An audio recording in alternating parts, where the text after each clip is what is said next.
പിണറായി വിജയന്റെ ആജ്ഞാനുവർത്തികൾക്ക് മാത്രം ഇവിടെ ജീവിക്കാമെന്നുള്ള സ്ഥിതി കൊണ്ടുവന്നിരിക്കണം. അത് CPM അങ്ങനെയല്ലേ? പിണറായി വിജയനെ എതിർക്കുന്ന ആർക്കെങ്കിലും നിൽക്കാൻ പറ്റുമോ? നിൽക്കാൻ പറ്റില്ല. അതെ, CPM കൊണ്ടു നടക്കുന്ന ഒരു രീതി കംപ്ലീറ്റ് കാപട്യമാണ്.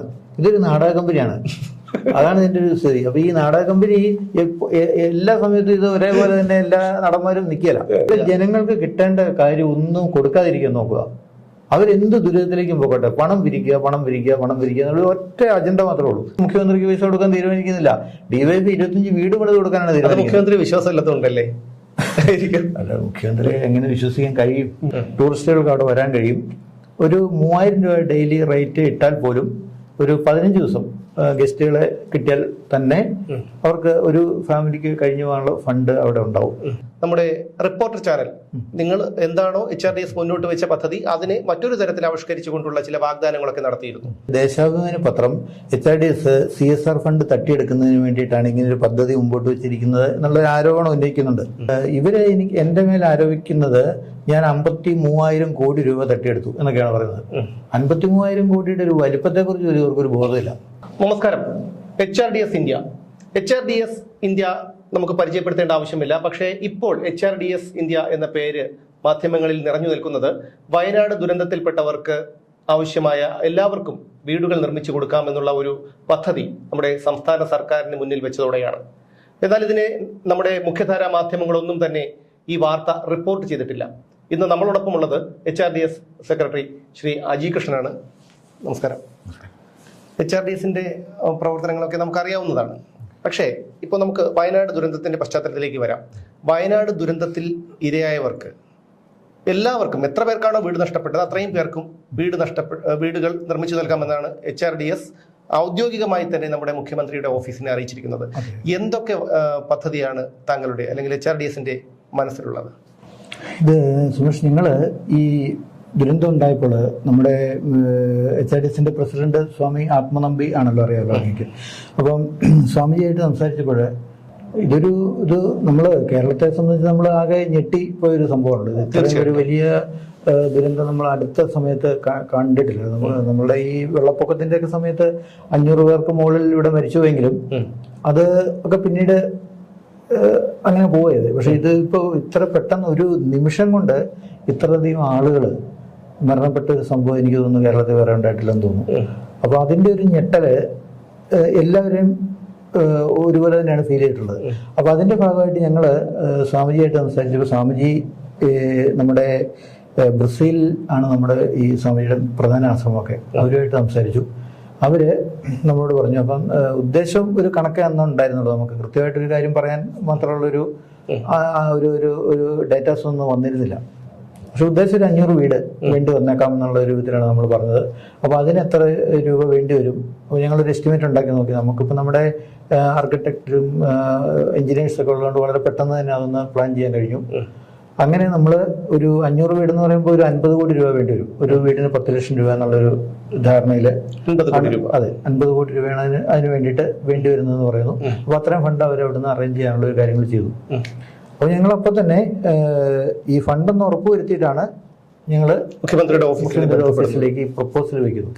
അപ്പോൾ ഈ പ്രപ്പോസൽ വെച്ചപ്പോൾ അപ്പോൾ തന്നെ മുഖ്യമന്ത്രിയുടെ ഓഫീസിൽ നിന്നുള്ള പ്രതികരണം ഉണ്ടായത് ഇത് സ്വാഗതാർഹമാണ്, നല്ല ഒരു പദ്ധതിയാണ്, ഇതിനെ ഇത്തരം കാര്യങ്ങൾ HRDS പോലുള്ള ഓർഗനൈസേഷൻ ചെയ്യുന്നത് ശ്ലാഘനീയമാണെന്നൊക്കെ പറഞ്ഞിട്ട് നമുക്കൊരു മറുപടി അപ്പം തന്നെ തരുന്നു.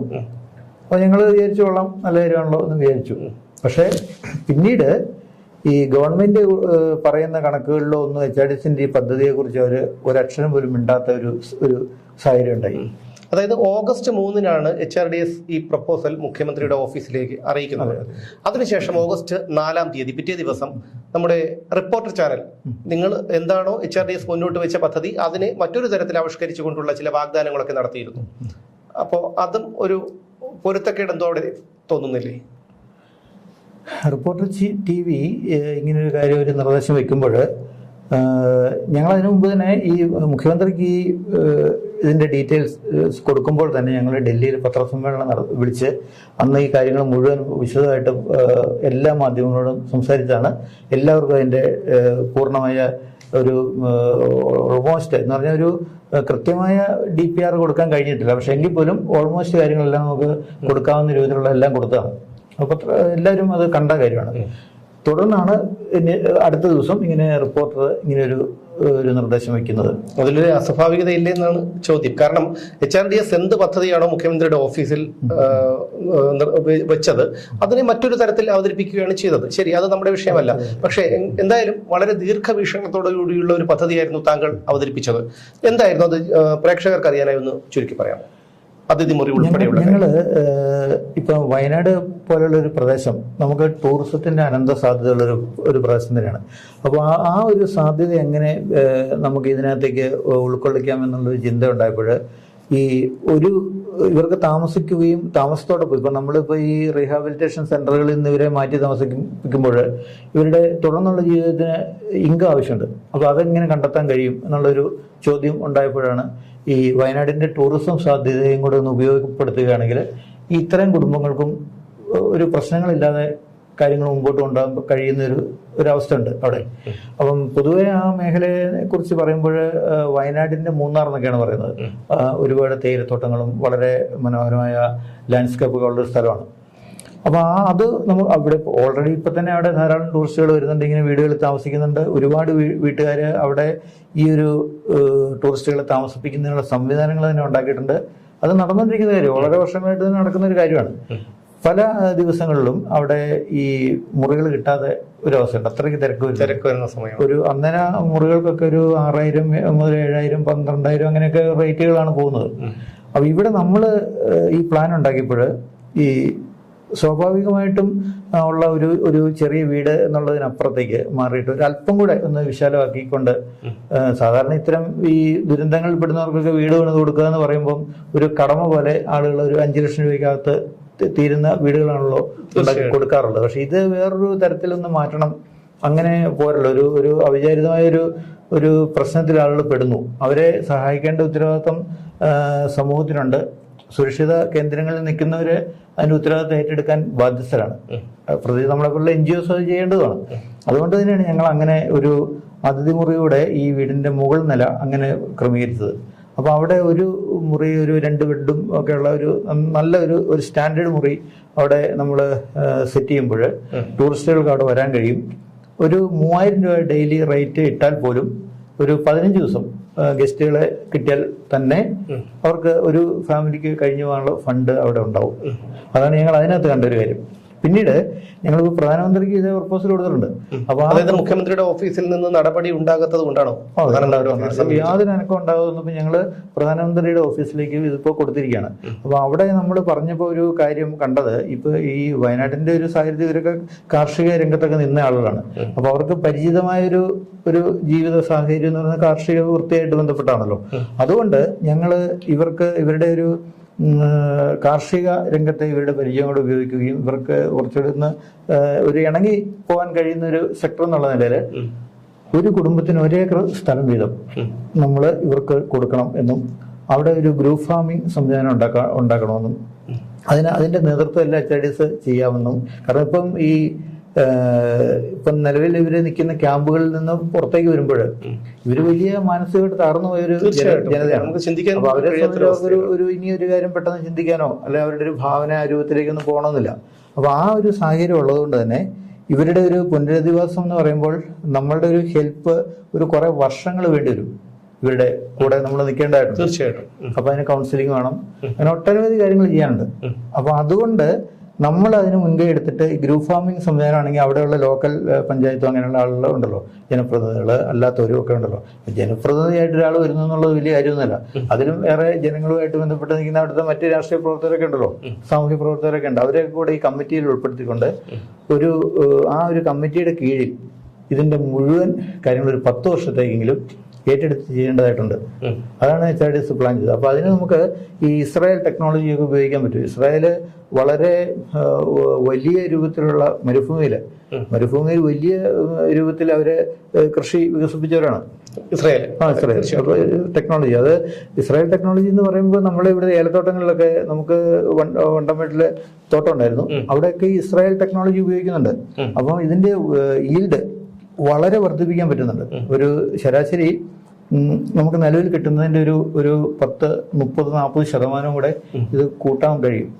ആ ഒരു സംവിധാനമുണ്ട്. ഇപ്പൊ ഇവര് ഇതിന്റെ വളമൊക്കെ ഇലയിലേക്ക് നേരിട്ട് സ്പ്രേ ചെയ്യുന്നൊരു സിസ്റ്റമൊക്കെ ഉണ്ട്. അതൊക്കെ ഉപയോഗിച്ച് വളരെ, പിന്നെ അവിടെ എയർപോർട്ട് അടുത്തുണ്ട് കോഴിക്കോട്, ഇപ്പൊ ഇത് കയറ്റുമതി ചെയ്യാൻ പറ്റും. അതുപോലെ തന്നെ ഈ ഗ്രൂപ്പ് ഫാമിംഗ് എന്നതുകൊണ്ട് എന്താണ് ഉദ്ദേശിക്കുന്നത്? ഗ്രൂപ്പ് ഫാമിംഗ് നമ്മൾ അത് വേണ്ടി വരുമെന്ന് നമ്മൾ വിചാരിക്കുന്നത് ഈ ഒരു തളർന്ന ജനതയാണ്.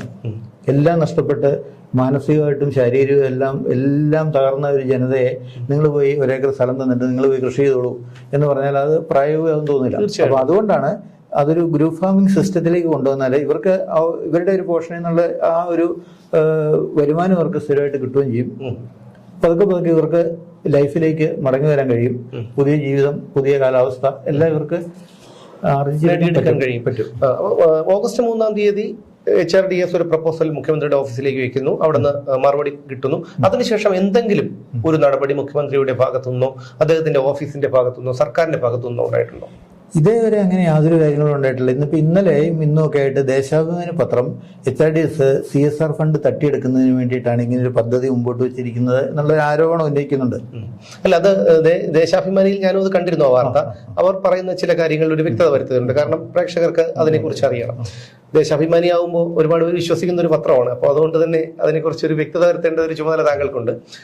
ഈ CSR ഫണ്ട് വിനിയോഗിച്ചിട്ടാണ് ഈ കാര്യങ്ങളൊക്കെ ചെയ്യുന്നത്. എങ്ങനെയാണ് ഈ ഫണ്ട് വരുന്നത്? HRDSന്റെ ഈ പ്രോജക്റ്റിലേക്ക് നമുക്ക് CSR ഫണ്ട് നമ്മൾ ആവശ്യപ്പെട്ടിട്ടില്ല ആരോടും. നമ്മൾ ഇതിനിപ്പോ നമുക്ക് ഓൾറെഡി ഫണ്ടായിട്ടുണ്ട്. നമ്മൾ CSR ഫണ്ട് യൂസ് ചെയ്യുന്നത് മറ്റു ചില സെക്ടറുകളിലുണ്ട്. അപ്പൊ CSR എന്ന് പറയുന്നത് കോർപ്പറേറ്റ് സോഷ്യൽ റെസ്പോൺസിബിലിറ്റി ഫണ്ട് എന്ന് പറയുന്നത് ഈ രാജ്യത്തിന്റെ ഫണ്ട് തന്നെയാണ്. അല്ലാതെ ഏതെങ്കിലും ഒരു കമ്പനി തരുന്നു എന്നുള്ളതുകൊണ്ട് ആ കമ്പനിയുടെ ഫണ്ട് അല്ലാതെ അവരുടെ പ്രോഫിറ്റിൽ നിന്ന് അതിന്റെ 2% 5 കോടി രൂപയ്ക്ക് മുകളിൽ പ്രോഫിറ്റ് ഉള്ളവര് ആണ് ഈ 2% മാറ്റിവെക്കേണ്ടത്. അത് ഇവിടെ ഗവൺമെന്റ് നിയമം കൊണ്ടുവന്നതാണ്. അത് ഏതൊരു കമ്പനിയും മാറ്റിവെച്ചേ പറ്റുള്ളൂ. അപ്പോൾ വലിയ കമ്പനികൾക്ക് 100 കണക്കിന് കോടി രൂപ ഉണ്ടാവും, ചെറിയ കമ്പനികൾക്ക് ചെറിയ പൈസ ഉണ്ടാവുള്ളൂ. അപ്പോൾ നമ്മളിപ്പോൾ കൂടുതൽ ഈ പെട്രോളിയം സെക്ടറിലുള്ള കമ്പനികളിൽ നിന്നൊക്കെയാണ് CSR നമുക്ക് കിട്ടിയിട്ടുള്ളത്.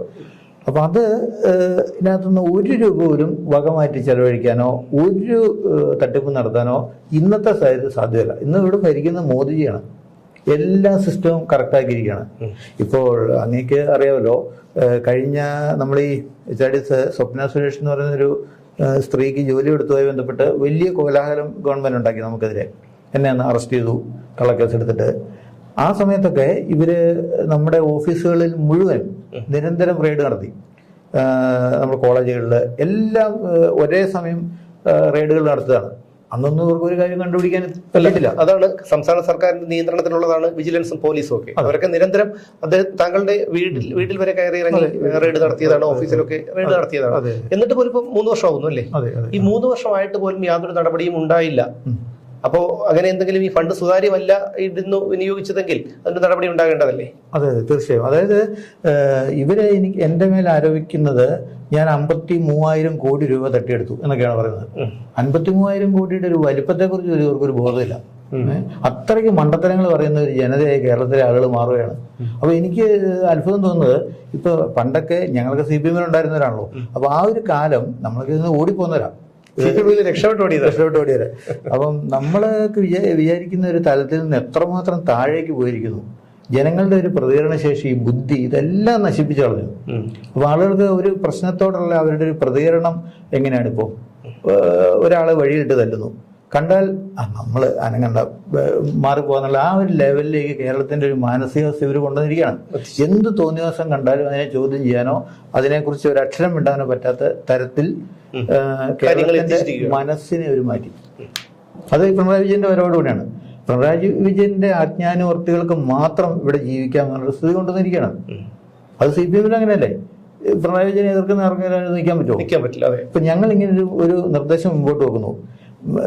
ഇങ്ങനൊരു കാര്യം നമ്മൾ മുമ്പോട്ട് വെക്കേണ്ടി വരുന്ന സാഹചര്യം എവിടെയാണ്? ഇതിനു മുമ്പ് ഇവിടെ ഒട്ടനവധി പ്രശ്നങ്ങളുണ്ടായി. ഇപ്പൊ നമ്മുടെ അറിയാമല്ലോ, 2004 സുനാമി ഉണ്ടാകുന്നത് അല്ലേ? അപ്പൊ ഈ സുനാമി ഉണ്ടായ കാലം മുതൽ ഉണ്ടായ ഒരു ദുരന്തത്തിലും ഇവര് ഫലപ്രദമായിട്ട് ഒരു റീഹാബിലിറ്റേഷൻ പദ്ധതികൾ ഇവിടെ നടപ്പായിട്ടില്ല കേരളത്തിൽ. പക്ഷെ മറ്റു സംസ്ഥാനങ്ങൾ നടന്നു. അന്ന് സുനാമിയിൽ ഏറ്റവും കൂടുതൽ നാശനഷ്ടങ്ങൾ ഉണ്ടായ ഒരു സംസ്ഥാനമാണ് തമിഴ്നാട്, ആന്ധ്രയൊക്കെ. ഒഡീഷ വരെ പോയിട്ടുണ്ട്. അപ്പോൾ ഈ തമിഴ്നാടൊക്കെ അത് വളരെ ഫലപ്രദമായിട്ട് കൈകാര്യം ചെയ്തു. അവിടെ മുഴുവൻ വീടുകൾ നഷ്ടപ്പെട്ടവർക്ക് മുഴുവൻ വീടുകൾ കിട്ടി. അതുപോലെ ജീവൻ നഷ്ടപ്പെട്ട ആളുകൾക്ക്, അവരുടെ ആശ്രിതർക്ക് അൺലിമിറ്റഡ് ആയിട്ട് ഫണ്ട് കിട്ടി. അത് ഒരുപാട് NGOs, ഇപ്പം വിദേശത്തു നിന്നുള്ള നമ്മുടെ വേൾഡ് വിഷൻ, ആക്ഷൻ എയ്ഡ്, അങ്ങനെ എന്നൊക്കെ പറഞ്ഞിട്ടുള്ള ഒരു കാരിത്താസ്, അങ്ങനെ ഒരുപാട് NGOs, വിദേശ NGOകൾ അവിടെ വീടുകൾ പണിതു കൊടുത്തു. അമൃതാനന്ദമയി ഇവിടെ വീടുകൾ പണിതു കൊടുത്തു. ശ്രീലങ്കയിലെ മുഴുവൻ പ്രശ്നങ്ങളും മുഴുവൻ വീടുകളും അമൃതാനന്ദമയോടെ ആണ് പണിതു കൊടുത്തത്. അതിനുള്ള ഫണ്ടെല്ലാം ഉണ്ട്. എന്നിട്ട് ഇവിടെ ഇതൊന്നും ഇവർ ചെലവഴിക്കാൻ സമ്മതിക്കുന്നില്ല എന്നുള്ളതാണ്. അപ്പൊ ഇവരുടെ പരിപാടി എന്താണ്? ഇവിടെ ജനങ്ങൾക്ക് കിട്ടേണ്ട കാര്യം ഒന്നും കൊടുക്കാതിരിക്കാൻ നോക്കുക. അവരെന്ത് ദുരിതത്തിലേക്കും പോകട്ടെ, പണം പിരിക്കുക എന്നുള്ള ഒറ്റ അജണ്ട മാത്രമേ ഉള്ളൂ. അല്ല, ഈ CPM അടിത്തറ എന്ന് പറയുമ്പോൾ തന്നെ അതൊരു ദാരിദ്ര്യത്തിൽ ഊന്നിയതാണല്ലോ. ദാരിദ്ര്യമുള്ളിടത്തെ CPM നിലനിൽക്കുള്ളൂ, കമ്മ്യൂണിസം നിലനിൽക്കുള്ളൂ. താമര ചെളിയില് വളരുള്ളൂ പ്രശ്നമാണ്. പക്ഷെ ഇതിനകത്ത് ഒരു അപകടം എന്താണെന്നറിയോ? ഈ ഞാൻ പറയുമ്പോൾ അതിനെ ഏത് രൂപത്തിൽ എടുക്കുമെന്ന് അറിയില്ല. പക്ഷെ ഇത് മനുഷ്യന്റെ അസൂയ എന്ന് പറയുന്ന ഒരു വികാരത്തെ ഡെവലപ്പ് ചെയ്തെടുത്തൊരു പ്രത്യയശാസ്ത്രം മാത്രമാണ്. വേറെ ഒരു കാര്യം ഇതിനകത്തില്ല. തീർച്ചയായിട്ടും. കാരണം അതിന് പറയാനൊരു കാരണം എന്ന് പറയുന്ന ആൾക്ക് അടുത്തുള്ളവരുടെ അസൂയ ഉണ്ടായതുകൊണ്ട് ഈ സാധനം ഉണ്ടായത്. അപ്പൊ ഇങ്ങനെ കുറെ അസൂയാലുക്കൾ ചേർന്നിട്ട് ഒരു സംവിധാനം ഉണ്ടാക്കുന്നു. അതിനൊരു പേരിട്ട് ആ പ്രത്യയശാസ്ത്രം വളർത്തിക്കൊണ്ടുവരികയാണ്. അല്ല, അതിന്റെ ഏറ്റവും വലിയ ഉദാഹരണമാണ് ഇവിടെ പല വ്യവസായങ്ങൾ തുടങ്ങുമ്പോഴും പലരും കഷ്ടപ്പെട്ട് വ്യവസായം തുടങ്ങുമ്പോൾ അവിടെ കൊടികുത്തി ഇവർ പൂട്ടിക്കുന്നത്. കാരണം കേരളത്തിലെ മറ്റൊരു രാഷ്ട്രീയ പാർട്ടിയും വ്യവസായ പ്രസ്ഥാനങ്ങളെ കൊടികുത്തി പൂട്ടിച്ചിട്ടില്ല. ഇനി മറ്റൊരു കാര്യത്തിലേക്ക് വരാം, അതായത് കവളപ്പാറ ദുരന്തം. ഈ കവളപ്പാറ ദുരന്തം ഉണ്ടായപ്പോഴും HRDS ഇത്തരം ഒരു പദ്ധതി മുന്നോട്ട് വെച്ചിരുന്നു അല്ലേ? അതിനെക്കുറിച്ച് അതൊന്ന് 57 പേര് ആണ് അവിടെ മരണപ്പെട്ടത്. പിന്നെ കുറച്ച് പേരുടെ അവിടെ ബോഡി ഇനിയും കിട്ടാനുണ്ട്. അപ്പോൾ അങ്ങനെ അവിടെ അന്ന് അവിടുത്തെ കളക്ടർ നമ്മുടെ HRDSന്റെ പദ്ധതിയെ കുറിച്ച് മനസ്സിലാക്കിയിട്ട് അട്ടപ്പാടി നമ്മൾ വീടുകൾ പണിത് കൊടുത്തിട്ടുണ്ടല്ലോ, ആ വീടുകൾ അദ്ദേഹം വന്ന് അവിടെ കണ്ടു. എന്നിട്ട് ഞങ്ങളോട് അവിടെ പെട്ടെന്ന് ഇതിനൊരു സൊല്യൂഷൻ എന്നുള്ള നിലയിൽ ഇതിന്റെ ഈ വീടുകൾ അവിടെ കൊടുക്കാൻ വേണ്ടി ഒരു സംവിധാനം ചെയ്യാമെന്ന് ചോദിക്കുന്നു. ഞങ്ങളത് ഏറ്റെടുത്തു. അങ്ങനെ അവിടെ പോയി നമ്മുടെ ആളുകൾ സർവേ ഒക്കെ നടത്തി ഒരു സ്ഥലം കാണിച്ചു തരുന്നു. അങ്ങനെ അതിന്റെ മീറ്റിംഗ് ഒക്കെ കഴിഞ്ഞു. പിറ്റേ ദിവസം ഈ അൻവർ എന്ന് പറയുന്ന MLA, CPMന്റെ PV അൻവർ, അയാളെ കുറിച്ച് വലിയ ആരോപണങ്ങളുള്ള ആളാണ്. അപ്പൊ അയാള് ഏതോ വേറൊരു സ്ഥലം കാണിക്കുന്നു. അപ്പൊ കളക്ടർ ആ സ്ഥലം എടുക്കാൻ പറ്റില്ലെന്ന് പറയുന്നു. കാരണം എന്താ വെച്ചാൽ അത് ഏതോ മലയുടെ മുകളിലാണ്. ഈ ഉരുൾപൊട്ടൽ ഉണ്ടാകുന്ന മേഖലയിൽ നിന്ന് വീണ്ടും ആളുകളെ വീണ്ടും അതേ ഉരുൾപൊട്ടൽ മേഖലയിൽ വേറൊരു അല്പം അങ്ങോട്ട് മാറ്റി കാര്യമില്ല. മാത്രമല്ല അവിടെ നിന്ന് എത്തിപ്പെടാൻ പറ്റില്ല, വഴിയില്ല, ഒരു സംവിധാനമില്ല. അപ്പൊ അത് കളക്ടർ അതിനെ എതിർത്തു. അപ്പൊ പക്ഷെ കളക്ടറെ എതിർക്കുന്നു എന്നുള്ള അയാളുടെ ഒരു വിവരത്തിന്റെ അടിസ്ഥാനത്തിൽ എതിർക്കുന്നതാണ്. അയാൾക്ക് ഇവിടെ വേറെ താല്പര്യങ്ങളില്ല. പക്ഷെ അൻവറിന് താല്പര്യമുണ്ട്. അൻവറിന് ആ ഭൂമി കൊടുക്കണം ഈ ഗവൺമെന്റിനെ കൊണ്ട്. അത് ഗവൺമെന്റ് വിലക്കെടുക്കുക ചെയ്യുന്നത്. അപ്പൊ ആ ഒരു പ്രശ്നത്തിന്റെ പേരിൽ അത് ഇതുവരെ ഒരു കാര്യം നടന്നിട്ടില്ല. അതായത് അൻവറിന് താല്പര്യമുള്ള ഭൂമി സർക്കാർ വിലക്കെടുത്ത് അവിടെ HRDS പദ്ധതി നടപ്പിലാക്കണമെന്നായിരുന്നു അൻവറിന്റെ വാശി. അതെ, അൻവർ പറയുന്ന സ്ഥലം എടുക്കണം. അപ്പൊ കളക്ടറെ സമ്മതിച്ചില്ല. അങ്ങനെ കളക്ടറെ സ്ഥലം മാറ്റും എന്നൊക്കെ ഇഷ്യൂസ് കളക്ടറെ ഇവർ കൊണ്ടുവന്നു. കാരണം ഇവരെ എതിർക്കുന്ന ഉദ്യോഗസ്ഥരെ ഇവർ പിന്നെ നിലത്ത് നിർത്തിയല്ലോ. ഒന്നാമത് ഭയമില്ലാത്ത ഉദ്യോഗസ്ഥർ ഇവിടെ ഇല്ല, ഉത്തരവാദിത്തമുള്ള ഉദ്യോഗസ്ഥരില്ല. വളരെ അപൂർവമായിട്ട് ആരെങ്കിലും ഒക്കെ വരുന്നേ, അവരെ നിലനിർത്താൻ സമ്മതിക്കില്ല. ഈ ഒരു പണിയാണ് കേരളത്തിൽ വളരെ വർഷങ്ങളായിട്ട് നടന്നുകൊണ്ടിരിക്കുന്നത്. അപ്പൊ HRDS ഇപ്പൊ ഒരു പദ്ധതി മുന്നോട്ട് വെച്ചിട്ടിൽ പോലും സർക്കാരിന്റെ ഭാഗത്തു നിന്ന് ഒരു അനുകൂലമായ ഒരു നിലപാട് ഇതുവരെ ഉണ്ടായിട്ടില്ലെന്ന് മാത്രമല്ല, ദേശാഭിമാനി ഇവിടുത്തെ ഗവൺമെന്റ് CPMന്റെ പത്രമാണല്ലോ, മുഖപത്രമാണ്. ആ പത്രം പറയുന്നു ഞങ്ങൾ വെറുതെ തട്ടിപ്പ് നടത്താൻ വേണ്ടിയിട്ട് അല്ലെ CSR ഫണ്ട് കളക്ട് ചെയ്യാൻ വേണ്ടി ഒരു ടെക്നിക്ക് മാത്രമാണ് എന്നാണ് ഇവർ പറയുന്നത്. അങ്ങനെയാണെങ്കിൽ ഈ മുഖ്യമന്ത്രിയുടെ ഓഫീസിൽ താങ്കൾ കൊടുത്ത പദ്ധതി, HRDS സമർപ്പിച്ച ഒരു പദ്ധതിയുടെ വിവരം പാർട്ടി പത്രത്തിന് കിട്ടിയത് കൊണ്ടായിരിക്കുമല്ലോ അത്. അതെ, തീർച്ചയായിട്ടും അതെ. അപ്പൊ പാർട്ടിയും ഈ വിഷയം ചർച്ച ചെയ്തിരിക്കണം. കാരണം HRDS ഈ ഒരു രംഗത്തേക്ക് വന്നു കഴിഞ്ഞാൽ സർക്കാരിന് കിട്ടാൻ പോകുന്ന അല്ലെങ്കിൽ പാർട്ടിക്ക് കിട്ടാൻ പോകുന്ന സാമ്പത്തികമായ നേട്ടങ്ങളും മറ്റു കാര്യങ്ങളും ഇല്ലാതായി എന്ന് ഭയപ്പെടുന്നു. അതെ, അത് സാധ്യതയുണ്ട്. കാരണം നമ്മൾ സമഗ്രമായ ഒരു പുനരധിവാസ പദ്ധതിയാണ് കൊണ്ടുവന്നത്. അപ്പൊ അങ്ങനെ ഒരു കാര്യം നമ്മൾ ചെയ്യുമ്പോൾ പിന്നെ ഈ ഗവൺമെന്റിന് പൈസ കൊടുക്കേണ്ട കാര്യമില്ല ആളുകൾക്ക്. എന്തിനാണ് ഇവിടെ ആളുകൾ കുടുക്ക പൊട്ടിച്ചും ആട്ടിനെ വിറ്റും ഒക്കെ പൈസ കൊടുക്കേണ്ട ആവശ്യമില്ലല്ലോ. അപ്പൊ ആളുകൾക്ക് അല്ലേ തന്നെ ഇത്തവണ ഈ ദുരന്തം ഉണ്ടായ സമയത്ത് പിണറായി വിജയൻ ആവശ്യപ്പെടുന്നു മുഖ്യമന്ത്രിയുടെ ദുരിതാശ്വാസ നിധിയിലേക്ക് പൈസ കൊടുക്കണമെന്ന്. പക്ഷെ ഇവരുടെ DYFI, ഇവരുടെ യുവജന സംഘടന DYFI ഒരു മുഖ്യമന്ത്രിക്ക് പൈസ കൊടുക്കാൻ തീരുമാനിക്കുന്നില്ല. DYFI 25 വീട് പണിത് കൊടുക്കാനാണ് തീരുമാനിക്കുന്നത്. മുഖ്യമന്ത്രി വിശ്വാസമില്ലാത്തതുകൊണ്ടല്ലേ? അല്ല, മുഖ്യമന്ത്രി എങ്ങനെ വിശ്വസിക്കാൻ കഴിയും?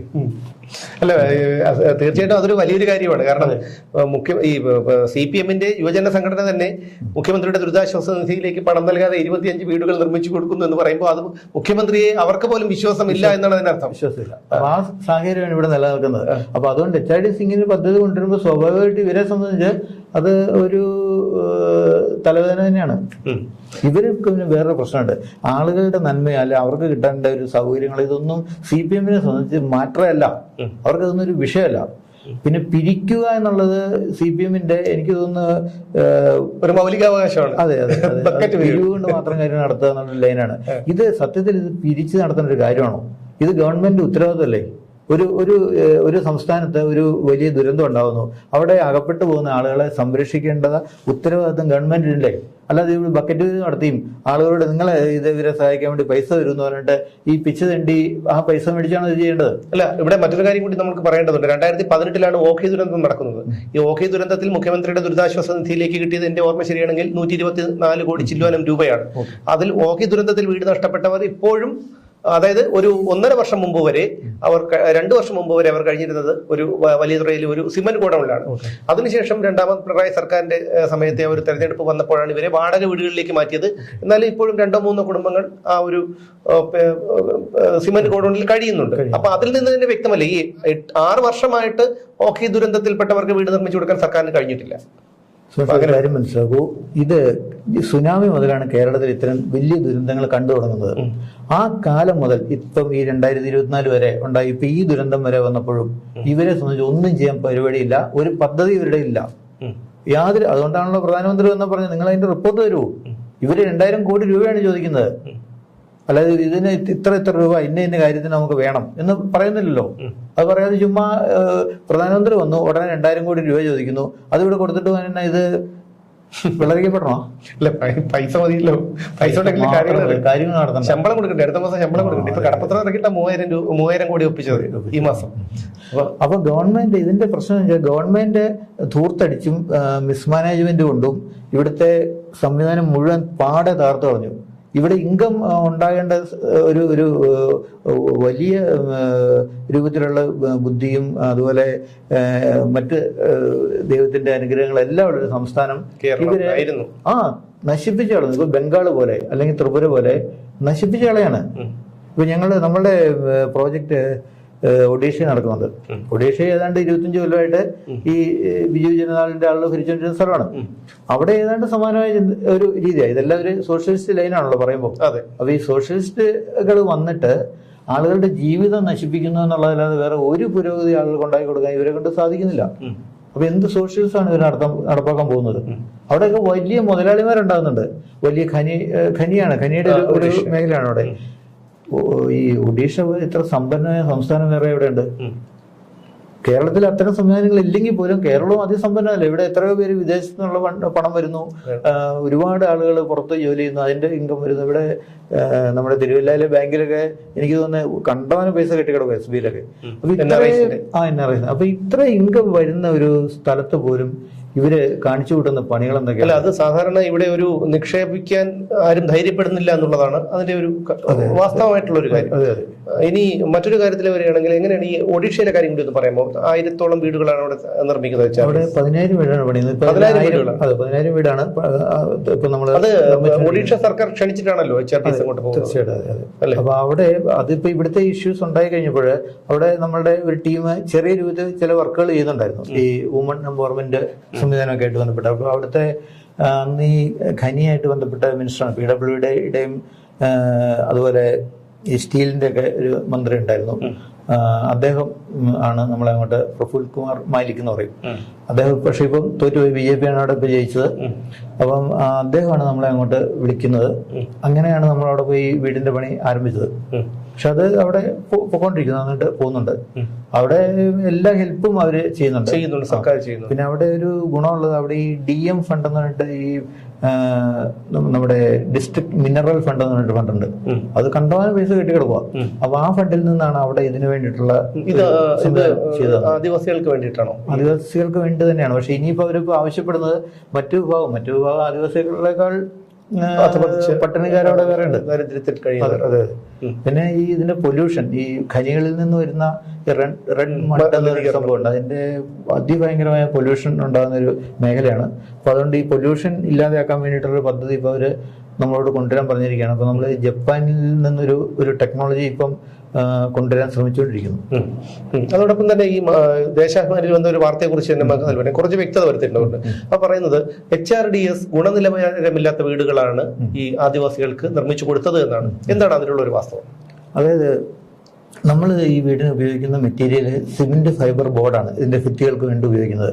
മുകളിൽ നമ്മൾ ഷീറ്റാണ് ഇടുന്നത്, പൗഡർ കോട്ടിംഗ് ഷീറ്റ്. ഇതിന്റെ ഒരു കമ്പനി തരുന്ന ഒരു ഗ്യാരണ്ടി 35 വർഷമാണ്. 35 വർഷത്തേക്ക് ഒരു തകരാറ് ഇതിന് സംഭവിക്കാറ്. ഇപ്പൊ തന്നെ നമ്മൾ പണിത് കൊടുത്ത വീടുകൾ 7 വർഷം കഴിഞ്ഞല്ലോ, ഒരു പ്രശ്നം ഉണ്ടായിട്ടില്ല. പക്ഷെ ഇവര് പറയുന്നത് എന്താണ്, അവിടെ പോയി നോക്ക് വീടുകളുണ്ടോ എന്നൊക്കെ. പോയി നോക്കാലോ, ഏത് വീട് അവിടെ ഡാമേജ് ഉള്ളത്? അല്ല, ഞാൻ നേരിട്ട് കണ്ടതാണ്. ഒരു വീടും അവിടെ ഡാമേജ് ഉള്ളതായിട്ട് ഞാൻ കണ്ടിട്ടില്ല. പക്ഷെ സർക്കാരിന്റെ അർഹതപ്പെട്ട വീട് കിട്ടാത്ത നിരവധി പേരുണ്ട് അവിടെ. ഉണ്ട്. പിന്നെ ലൈഫ് മിഷന്റെ വീട് കൊടുക്കുന്നുണ്ടെന്ന് പറയുന്നു. ലൈഫ് മിഷനകത്ത് നടക്കുന്ന കൊടി അഴിമതി ഇപ്പം കേന്ദ്ര ഗവൺമെന്റ് ശ്രദ്ധപ്പെട്ടിട്ടുണ്ട്. അത് വേറൊരു കാര്യം. ഇപ്പൊ ഇതിനകത്ത് അതായത് അട്ടപ്പാടിയിൽ ഒരു വീട് കിട്ടണമെങ്കിൽ പഞ്ചായത്ത് മെമ്പർക്ക് 35,000 രൂപയാണ് ആവശ്യപ്പെടുന്നത് കൈക്കൂലി. അതിന് ഇതിന്റെ റെക്കമെൻഡ് ചെയ്യണമല്ലോ പഞ്ചായത്ത് മെമ്പർ റെക്കമെൻഡ് ചെയ്ത് ഒരു പഞ്ചായത്ത് എത്ര വീടാ കിട്ടാൻ പോകുന്ന ഒരു വർഷം? അത്രയും വീട് മതിയോ അവിടെ? ഇത് ചുമ്മാ നിസ്സാര സമയം കൊണ്ട് ഇത്രയും വീടുകൾ നമുക്ക് ഉണ്ടാക്കി കൊടുക്കാൻ പറ്റും. എന്തിനാണ് അതാണ് 1 രൂപ പോലും പൊതുഖജനാവിൽ നിന്ന് ചിലവാകുന്നില്ല എന്നുള്ളതാണ് ഏറ്റവും ശ്രദ്ധേയമായ കാര്യം. പിന്നെ എങ്ങനെയാണ് എങ്ങനെയുള്ള വീടായിക്കോട്ടെ, അവർക്ക് കാറ്റും മഴയും ഏൽക്കാതെ കിടന്നാൽ പോരെ, ആ ഒരു തരത്തിലേക്ക് എത്തിക്കുന്നില്ല. ഇപ്പൊ പ്ലാസ്റ്റിക് ഷീറ്റിന്റെ അടിയിൽ, ഈ നീലപ്പെടുതല്ലേ അതിന്റെ അടിയിൽ കിടക്കുന്ന ആളുകളെ നമ്മള് കുറച്ചുകൂടി സുരക്ഷിത ഒരു സ്ഥലത്തേക്ക് മാറ്റുന്നു. നമ്മുടെ വീടുകൾ കണ്ടല്ലോ, വളരെ മനോഹരമാണ്. അത്രയും നല്ല വീടുകളിലേക്ക് അവർ മാറുമ്പോൾ അവരുടെ കുട്ടികൾക്ക് ഉണ്ടാകുന്ന ഒരു മനോനില, അവരുടെ കുട്ടികൾക്ക് ഉണ്ടാകുന്ന ഒരു ആത്മവിശ്വാസമുണ്ട്. അതിന് വലിയ വിലയുണ്ട്. അത് പിണറായി വിജയന് പറഞ്ഞ മനസ്സിലാകുന്ന കാര്യമല്ല. കാരണം പിണറായി വിജയൻ വേറൊരു സാഹചര്യത്തിൽ നിന്ന് വന്നിട്ട് ഇപ്പം കോടാനുകോടി രൂപ കയ്യിൽ വന്നിരിക്കുന്ന ഒരാളാണ്. പിണറായി വിജയന്റെ മക്കളെല്ലാം വലിയ നിലയിൽ ജീവിക്കുകയാണ്, അതിസമ്പന്നരാണ്. അപ്പൊ അവർക്ക് ഈ പാവപ്പെട്ടവന്റെ പ്രശ്നമൊന്നും ഒരു വിധത്തിലും പിടികിട്ടില്ല.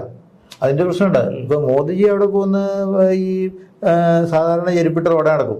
അവിടെ ഇപ്പൊ പോയപ്പോ നമ്മൾ കണ്ടു. പിണറായി വിജയൻ വരുമോ? അല്ല, പിണറായി വിജയന് ആദ്യം മോദിജി വരുന്നതിന് മുമ്പായിട്ട് അദ്ദേഹം അവിടെ സന്ദർശിച്ചിരുന്നു. അവിടെ ദുരിതാശ്വാസ ക്യാമ്പിന്റെ മുമ്പിൽ ചെന്നപ്പോ ദുരിതാശ്വാസ ക്യാമ്പിന് അകത്തുള്ളവർ വന്ന് പിണറായി വിജയനെ കാണേണ്ടി വന്നു.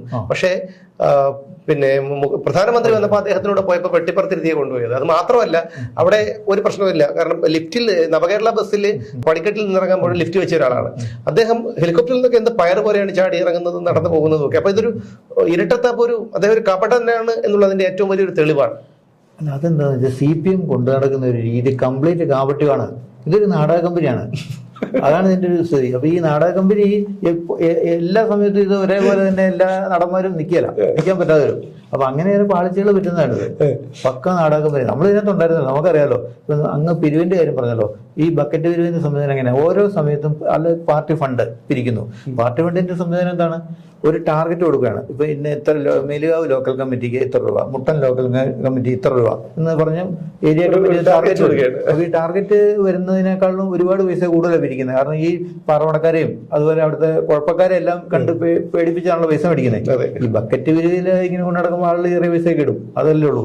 അല്ലാതെ വലിയ പൈസ ഇവർ പിരിക്കുന്നുണ്ട്. ആ പൈസ ഈ ടാർഗറ്റിൽ പറഞ്ഞിരിക്കുന്ന പൈസ മാത്രം മുകളിലേക്ക് കൊടുത്താൽ മതി, ബാക്കി പിരിച്ചെടുക്കാം. അപ്പൊ ഇവര് ഇത് പരമാവധി പിരിക്കുകയാണ്. അപ്പം ഈ ഒരു സിസ്റ്റം അത് ഇതുപോലെ തന്നെയാണ്. അതിന് മുകളിലേക്ക് ഏരിയ കമ്മിറ്റിക്ക് ജില്ലാ കമ്മിറ്റി ടാർഗറ്റ് കൊടുക്കുകയാണ്, ജില്ലാ കമ്മിറ്റികൾക്ക് സ്റ്റേറ്റ് കമ്മിറ്റി ടാർഗറ്റ് കൊടുക്കുകയാണ്. അപ്പൊ ഈ ടാർഗറ്റുകളാണ്. ഇതൊരു കമ്പനിയാണിത് ശരിക്കും, പണം പിരിക്കാനുള്ള ഒരു കമ്പനി. ഇതൊക്കെ തന്നെ ദാവൂദ് ഇബ്രാഹിം ബോംബെ ചെയ്തോണ്ടിരുന്നേ. അവര് തന്നെ രാഷ്ട്രീയ പാർട്ടിന്നുള്ള ലേവനുണ്ടോ? അതിനില്ല. ഇതൊരു കൊള്ളസംഘത്തിന് രാഷ്ട്രീയ പാർട്ടിയുടെ പേരിട്ടു. മറ്റേ അവര് പേരൊന്നും ഇട്ടിട്ടില്ല. ഡി കമ്പനി പേരുണ്ട്. അല്ല, ഇനി ഇതിനോടൊപ്പം തന്നെ അട്ടപ്പാടിയിൽ ഈ ദേശാഭിമാനി തന്നെ പറയുന്നുണ്ട്, അട്ടപ്പാടിയിൽ നിർമ്മിച്ചു കൊടുത്ത 22 വീടുകൾക്ക് പഞ്ചായത്ത് നമ്പർ കൊടുത്തു, ബാക്കി വീടുകൾക്ക് നമ്പർ കൊടുത്തിട്ടില്ല. അങ്ങനെ വരുമ്പോൾ ഒന്നുകിൽ എന്തെങ്കിലും ഒരു സമ്മർദ്ദം ഉണ്ടായിരിക്കണം, അല്ലെങ്കിൽ എവിടെ നിന്നെങ്കിലും ഉള്ള ഒരു സമ്മർദ്ദമുള്ള ഉണ്ടായത് കൊണ്ടാണല്ലേ ബാക്കി വീടുകൾക്ക് നമ്പർ കൊടുക്കാത്തത്. എന്തായിരുന്നു അതിന്റെ വാസ്തവം? ഈ നമ്പർ കൊടുക്കാതിരുന്നൊരു സംഭവം അത് പഞ്ചായത്ത് വീടുകളാണല്ലോ. അവിടുത്തെ 3 പഞ്ചായത്തുകളാണുള്ളത്. അഗളി, പുത്തൂര്, ഷോളൂർ 3 പഞ്ചായത്താണ്. ഈ 3 പഞ്ചായത്തും LDF ആണ് ഭരിക്കുന്നത്. അപ്പൊ നമ്മളിങ്ങനെ ഒരു പദ്ധതി അവിടെ നടപ്പാക്കുമ്പോൾ എങ്ങനെ അതിനെ തകർക്കാന്നാണ് അവർ നോക്കുന്നത്. അതുകൊണ്ട് വീടുകൾക്ക് നമ്പർ കൊടുക്കേണ്ടത് പഞ്ചായത്തിന്റെ ഉത്തരവാദിത്തമാണ്. ചുമ്മാ ഷെഡ് കെട്ടി വീടുകൾക്ക് പോലും അവിടെ നമ്പർ കൊടുക്കുന്നുണ്ടല്ലോ, ടെമ്പററി നമ്പറുകൾ കൊടുക്കുന്നുണ്ട്. അത് കിട്ടിയാലേ ഇവർക്ക് കറണ്ട് എടുക്കാൻ പറ്റുള്ളൂ. ഞങ്ങൾ വീടാണ് പണിത് കൊടുക്കുന്നത്.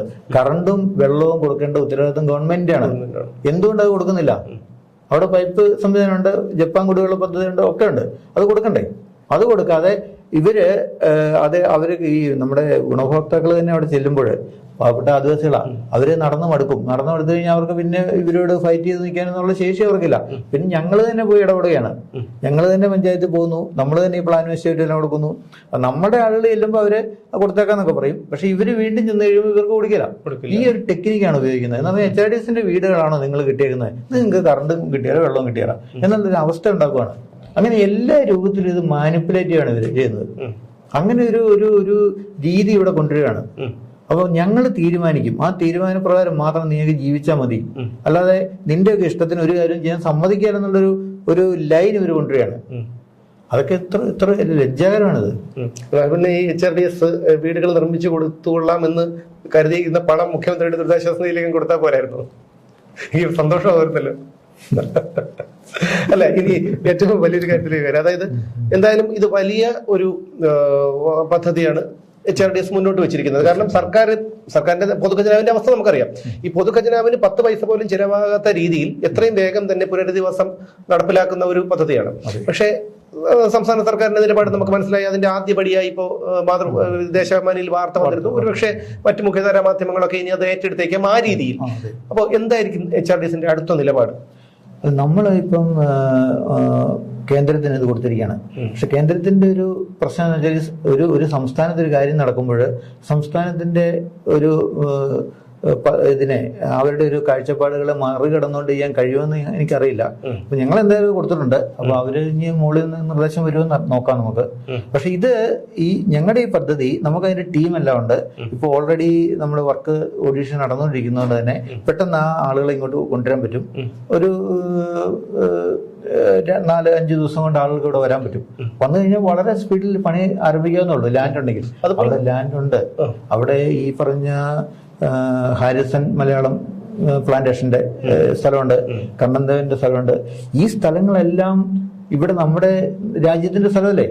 ബ്രിട്ടീഷുകാരുടെ കയ്യിൽ ഇരുന്ന ഒരു സ്ഥലങ്ങള് ഇവിടെ രാജകുടുംബമൊക്കെ അവരുടെ സ്ഥലമെല്ലാം കൊടുത്തു ഗവൺമെന്റിന്. എന്നിട്ട് ഈ കമ്പനികൾ പോയപ്പോൾ അവരുടെ ഇഷ്ടക്കാർക്ക് കൊടുത്തിട്ട് പോയിരിക്കുകയാണ്. മര്യാദയുണ്ടല്ലോ അത്. തീർച്ചയായും നമുക്ക് സ്വാതന്ത്ര്യം കിട്ടിയപ്പോ ഇവര് പോയപ്പം കപ്പൽ കയറി പോയപ്പോ ഇവരൊക്കെ ഉള്ളതെല്ലാം ഇവിടെ കൊടുത്തിട്ട് പോയതാണല്ലോ. അപ്പൊ ഈ സ്ഥലം കൊടുക്കണ്ടേ? ഹാരിസൺ മലയാളം പ്ലാന്റേഷന്റെ ചുമതലക്കാരാണ്. അവർക്ക് ഇത് മേടിക്കാൻ എന്ത് റൈറ്റാ ഉള്ളത്? അതിവിടെ ഗവൺമെന്റിന് കൊടുക്കണ്ടല്ലോ അവര്. ഇത് ഏതാണ്ട് ഇത്തരം ഒരു ദുരന്തം ഉണ്ടാകുമ്പോൾ ഗവൺമെന്റ് അത് ഏറ്റെടുത്ത് ചെയ്യാമല്ലോ. അതുപോലെ തന്നെ മറ്റൊരു വിഷയം എന്ന് പറഞ്ഞാൽ ഈ റിപ്പോർട്ടർ ചാനലുകാർ പറഞ്ഞിരിക്കുന്നത് 150 ഏക്കർ അവർ ടൗൺഷിപ്പ് നിർമ്മിച്ചു കൊടുക്കുമെന്നാണ്. എവിടെ നിന്നാണ് അവർക്കൊക്കെ ഇത്ര ഈ 150 ഏക്കറൊക്കെ കൈവശം വെക്കാനായിട്ടുള്ളത്? അത് ആലോചിക്കേണ്ട ഒരു വിഷയം തന്നെയാണ്. അതിനെക്കുറിച്ച് ചർച്ച നടത്തേണ്ടതായിട്ടുണ്ട്. ചർച്ച മാത്രമല്ല, അന്വേഷണം നടത്തണം. അവർക്ക് എവിടെ നിന്ന് കിട്ടി അത്രയും സ്ഥലം അവിടെ? അതാരാണ് സ്ഥലം കൊടുക്കുന്നത്? അതൊരു കാര്യം. പിന്നെ മാത്രമല്ല, ഇവർ ഇത്രയും വീട് പണിത് കൊടുക്കാന്ന് പറയുന്നുണ്ടല്ലോ, അതിന് പണം ഇടുന്നതാണ്. ഞങ്ങളൊരു NGO ആണ്. ഞങ്ങൾക്ക് പണം പിരിക്കാൻ വേണ്ടി കേന്ദ്ര ഗവൺമെന്റ് നമുക്ക് എല്ലാ ലൈസൻസുകളും തന്നിരിക്കാം. എല്ലാവരും നിങ്ങൾ പണം മേടിച്ചു എന്ന് പറഞ്ഞിരിക്കുകയാണ്. അത് വിദേശത്ത് നടക്കുക, എവിടെ നിന്ന് വേണം നമുക്ക് പണം കൊണ്ടുവരാം. ഒരു കമ്പനി, ഒരു ചാനലല്ലേ, ഒരു TV നടത്തിക്കൊണ്ടിരിക്കുന്ന. എങ്ങനെയാണ് അവർ ആ ഒരു ചാനൽ വാങ്ങിയത് എന്നുള്ള കാര്യവും അവരുടെ ചരിത്രമൊക്കെ കേരളത്തിലെ ജനങ്ങൾക്ക് അറിയാം. അല്ല, അതിപ്പം ഈ കള്ളത്തടി വിട്ട് കേസിലെ പ്രതികളാണ്. പിണറായി വിജയന്റെ പണമാണ് ഈ റിപ്പോർട്ടർ ചാനലിൽ മുടക്കിയിട്ടുള്ളത് എന്നൊക്കെ കേൾക്കുന്നുണ്ടല്ലോ, ഈ നികേഷിന്റെ പ്രശ്നങ്ങളൊക്കെ വന്നപ്പോൾ ആ സമയത്ത്. അപ്പം അങ്ങനെ അതുപോലെ മറ്റേ ഒരു ഹോട്ടൽ വാങ്ങിയിട്ടുണ്ടല്ലോ എറണാകുളത്ത്, ഹോളിഡേ എന്ന് പറയുന്നത്. അത് ഇതിനകത്തൊക്കെ ഈ നമ്മുടെ ഗോപാലൻ ചേട്ടനെ ഇങ്ങനെ കൊണ്ട് മുമ്പിൽ നിർത്തുന്നുണ്ട്. ഇതാണ് ഇദ്ദേഹത്തിന്റെ അവിടെ പണമല്ല എന്ന് പറയാ. അങ്ങനെ കാണിക്കാൻ വേണ്ടി ഒരാളായിട്ട് പുള്ളി നിൽക്കുന്നുണ്ട്. ഇതോടൊപ്പം തന്നെ മറ്റൊരു കാര്യം, ഇപ്പോ ദേശാഭിമാനിൽ വന്നിരിക്കുന്ന ഒരു വാർത്ത, സിമന്റ് ബോർഡുകൾ കൊണ്ടാണ് വാസയോഗ്യമല്ലാത്ത വീടുകൾ അട്ടപ്പാടിയിൽ നിർമ്മിച്ചു കൊടുത്തതെന്നാണ്. വയനാട് ഏത് തരത്തിലുള്ള ഇതേ തരത്തിലുള്ളതാണോ? വയനാട് നമ്മളിപ്പം ഈ പറഞ്ഞ ടെക്നോളജി ഉപയോഗിച്ച് കഴിഞ്ഞാൽ ഇവർ സ്വാഭാവികമായിട്ടും പറയും ഇത് ആളുകൾക്ക് വാസയോഗ്യമല്ല, അതുകൊണ്ട് പറ്റില്ല എന്നൊക്കെ പറഞ്ഞ ഒരു പ്രശ്നങ്ങൾ ഉണ്ടാകാൻ സാധ്യതയുണ്ട് എന്നുള്ളത് കൊണ്ട് തന്നെ ഞങ്ങൾ ഇത് നോർമൽ ഇവിടെ ട്രഡീഷണൽ ആയിട്ട് ഇവിടെ നടന്നുകൊണ്ടിരിക്കുന്ന ഒരു നിർമ്മാണ രീതി തന്നെയാണ് ഉപയോഗിക്കാൻ. കരിങ്കല്ലും സിമന്റും അതുപോലെ സിമന്റ് കല്ലുകളും ഉപയോഗിച്ചിട്ടുള്ള കൺവെൻഷനലായിട്ട് ഇവിടെ നടന്നുകൊണ്ടിരിക്കുന്ന ഒരു സിസ്റ്റം തന്നെയാണ് അവിടെ നമ്മൾ ഫോളോ ചെയ്യാൻ തീരുമാനിച്ചത്. അല്ലെങ്കിൽ അത് പറഞ്ഞിട്ട് പ്രശ്നം അവിടെ ഉണ്ടാകും.